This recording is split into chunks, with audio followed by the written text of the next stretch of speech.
Newsmax TV's coverage of America Votes 2016 continues with primaries tonight in Michigan, Mississippi, and caucuses in Idaho and Hawaii. On the anchor desk, I'm J.D. Hayworth, and I'm so pleased to be joined tonight, right here fittingly to my right, albeit screen left, by Scottie Nell Hughes, the chief political correspondent for USA Radio Networks, and from Newsmax New York, the senior political contributor for Forbes.com, Rick Ungar, and of course, back with us, the host of Unfiltered, Dennis Michael Lynch, who you see weeknights here at 9 p.m. on Newsmax TV. Also, via Skype, our good friend John Zogby. So lots of folks and lots of topics. And let me begin with Rick Ungar there in New York.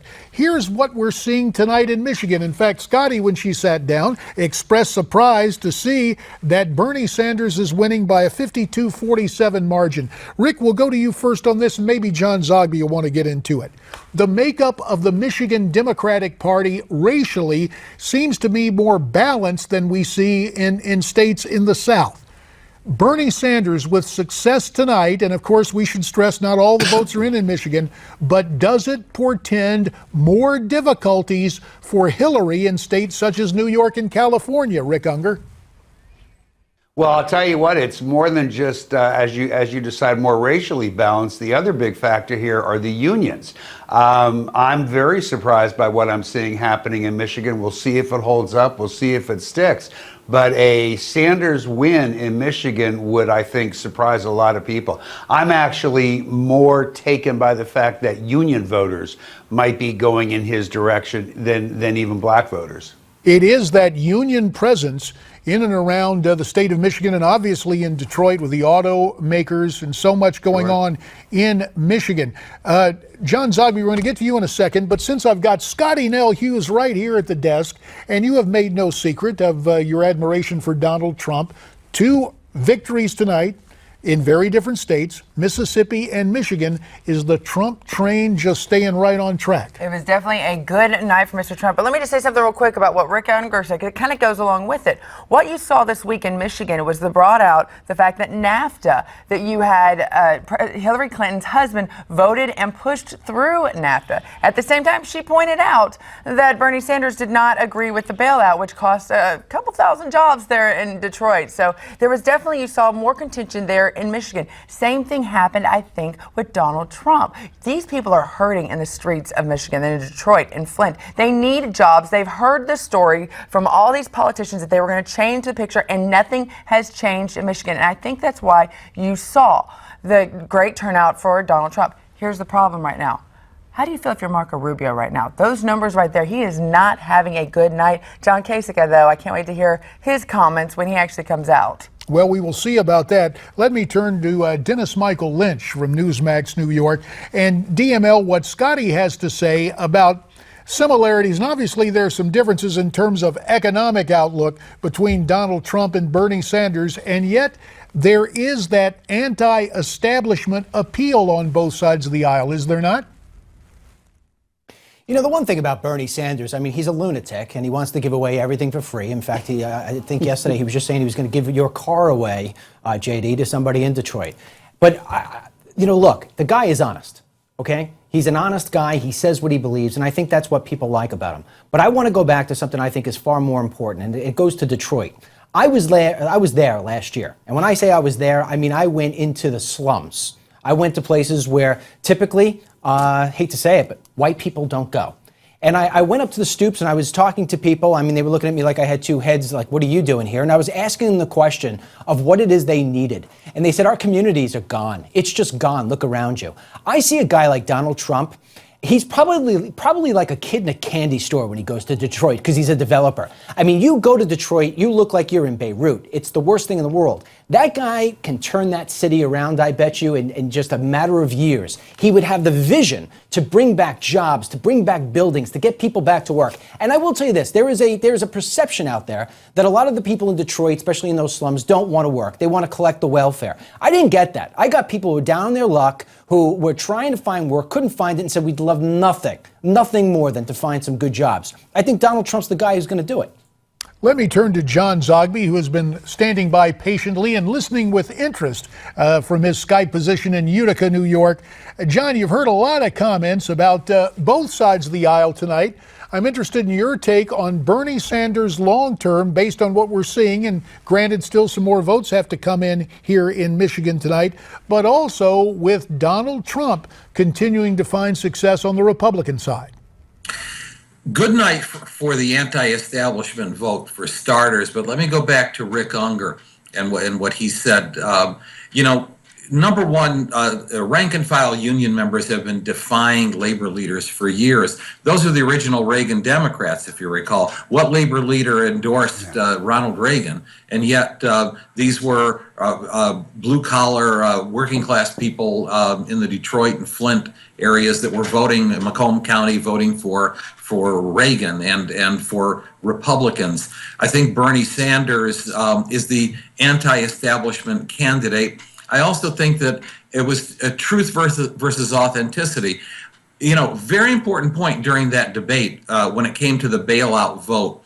And Hillary actually threw a curveball to Bernie Sanders, blaming him for voting against the bailout, when in reality it was all clarified during the debate that he was voting against Wall Street and against people he felt that didn't deserve a bailout. And then she turned around and ran ads all through the weekend. And I think that really angered some people, and it brought out the worst thing that voters see in Hillary. So one is that she's establishment, and two is that she's inauthentic.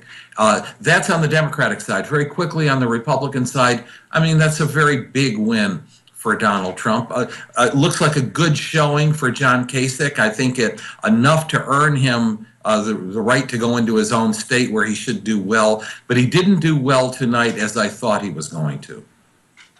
You know what, John? I think you've got it right, excuse me, on the issue of, you're right, union members don't always listen to union leaders.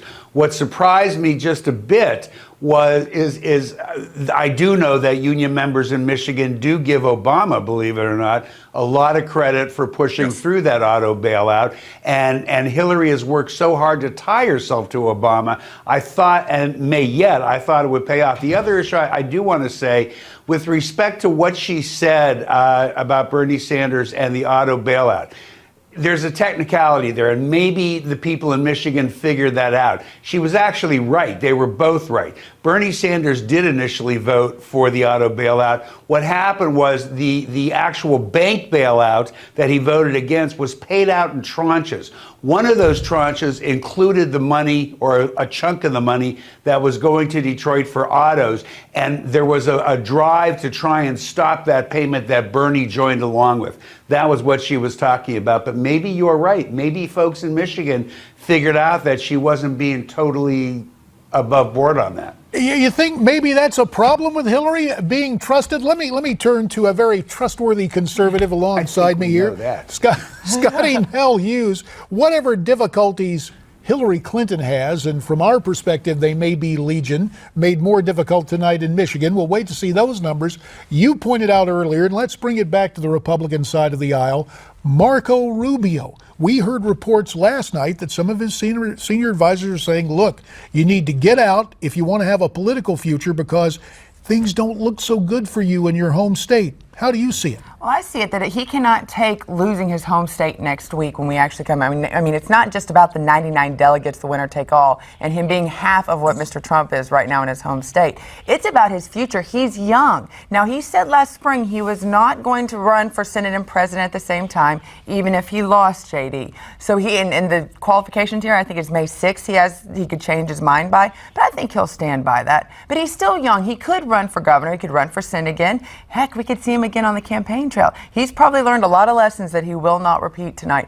But what we are going to see probably tomorrow morning is a shift and a change. You've had more than $10 million invested here in Florida by outside groups in taking down Mr. Trump. Will they start to scale that back and put their money maybe in encouraging Kasich with his performance tonight? So you're thinking that money might switch. With Scottie. Go ahead. Yeah, say what you want to say.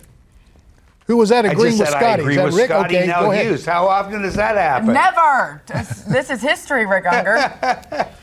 This is history. No, you're absolutely right. I think Marco Rubio is making a very big mistake if he doesn't drop out before the Florida primary. He is interested in running for governor in 2 years. He does have a possible political career. If he goes forward and loses in the primary race, it's hard to see that future. So I do agree. Dennis Michael Lynch, you were saying earlier it's all done. Turn out the lights, the party's over, but a lot of people and a lot of money trying to take down Trump. Will Rubio stay in next week? JD, if I could guess the lottery, like I could guess all this easy politics stuff, I'd have as much money as Ungar. Let me just say this. He destroyed his career when he signed the Gang of Eight bill. It was done. It was over. I knew it was over at that time. In fact, one of these days, Scottie and I are going to have a conversation. She was just about to interview Marco Rubio back at an immigration conference we were both at, and I jumped in front of her. She got all upset, and I looked Rubio in the eyes, and I said, "What are you going to do about the border?" And he couldn't stare me in the eyes. And at that point, I said, "This guy's got no spine. He's useless. He's going to be a lobbyist. That's as far as he's going in his life." I think the more important question here is, can Donald Trump withstand the beating that is going to continue to be thrown at him by the GOP? My personal opinion is he will be able to, just as long as he continues to stay presidential. That's my message every single night here on Unfiltered. Has he been presidential yet, Dennis? I just have to ask that question. In your definition, has he been presidential? Started being presidential? You know what? Tonight, I thought he was very presidential. There was nothing more than he would like to do tonight than just kick Romney right in the groin and say, "Hey, you know what? Screw you and screw your message. Look at the numbers in Michigan." But he didn't do that. That's something he would have done maybe 3 weeks ago. He knows that there's a little bit of a crack in his foundation with what took place over the last week. He's going to turn it around. I think you're going to see more of this of him. Well, with about 2 minutes remaining, let's bring in John Zogby, who has certainly done his share of polling. John Zogby, I'm very curious because a couple of weeks ago we talked about, it's almost counterintuitive, but if Trump does become, quote, more presidential, does it detract from his brand of telling it like it is? Yeah, absolutely. At this point in time, he's got to be a whole lot more comfortable with his lead. You know, big night tonight, but he needs another big one next week. He's got to see a path towards going to the convention comfortably with enough delegates, and he's not quite there yet. I do not believe he was presidential. I thought he was defensive. His speech was rambling tonight. It was all about, and you know what they threw at me, and you know what they said about me? It reminded me of Andy Griffith as Lonesome Rhodes in that movie, deteriorating at the end of that movie. Can't remember the name of it. It's called, I disagree. It's called A Face in the Crowd. Okay, very quickly, DML, make your disagreement. 30 spent 20 seconds. minutes listing his businesses. JD, I'm a sarcastic guy. When I'm out with my buddies and we're playing football on Sunday, I use curse words left and right. When I go and I see my grandparents and my uncles and aunts, I'm still sarcastic, still make jokes, but I cut out the curses. Doesn't mean I'm a different person. All he has to do is just drop some of the elbows that he needs to throw and just stick to the message of he's going to help veterans, he's going to build the wall, he's going to stop letting this country just crumble to the illegal aliens, and he's going to kill ISIS. Keep on saying that and bringing back jobs, and he's fine. But he didn't do that tonight. Or list all of his failed businesses. That's presidential. Come on now, Rick, that's a low blow. 515 businesses he started, only 5 of them went bankrupt. That's a 1% rate. Do the math. Obviously, an invigorating discussion. I am sorry. Talking about them. Well, Rick, we do appreciate what you have to say there at Newsmax New York. Likewise, Dennis Michael Lynch and John Zogby from Utica, and Scottie Nell Hughes here from the USA Radio Network. End it on a boring note. Rick and I cannot get along and still keep coming back on Newsmax together. Well, we're going to make sure that there is peace in our time, even as we continue these discussions. Scottie Nell, thanks for stopping by tonight. Thanks to you for watching. Our coverage will continue. As you continue to see the results here, we would remind you we're awaiting the results of the caucuses, both in Idaho and way out in the Pacific from Hawaii. And in just a few minutes, Ed Berliner will be here in this chair on the anchor desk to give you more first-rate analysis and report those numbers, of course, with the help of Miranda Kahn and others from our Newsmax TV newsroom. For now, with Scottie Nell Hughes, J.D. Hayworth saying stay brave, stay free, stay tuned, and our coverage continues after this.